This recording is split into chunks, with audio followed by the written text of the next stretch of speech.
L'autonomia? Sicuramente entro l'anno. In visita a Verona, il vice premier Matteo Salvini sposta in avanti ancor più esplicitamente del premier Giuseppe Conte, che aveva parlato di giorni, settimane e mesi, il termine per concretizzare l'intesa tra il governo e le tre regioni che hanno chiesto maggiori competenze: Veneto, Lombardia ed Emilia-Romagna.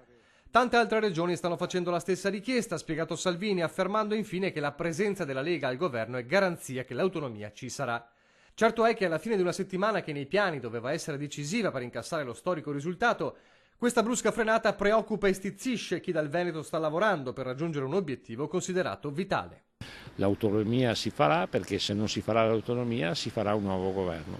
Noi abbiamo dato il reddito di cittadinanza, noi vogliamo l'autonomia. Reduce dal confronto non facile a Montecitorio con altri sindaci anche sul nodo autonomia, Mario Conte, primo cittadino di Treviso, chiede un sostegno unanime. È stata un'esperienza forte che mi ha fatto prendere consapevolezza di quanto dura sia questa partita dell'autonomia e di quanto duro sia il ruolo che Luca Zaia ha deciso di assumersi portando a casa questa responsabilità sulle sue spalle. L'invito che faccio è onestamente al popolo veneto, ai cittadini, di unirsi veramente come popolo in questa battaglia accanto al governatore Luca Zaia, perché non sarà assolutamente facile riuscire a portare a casa l'autonomia, perché è stato chiaro il messaggio dei sindaci, soprattutto quelli del sud, che l'autonomia non la vogliono.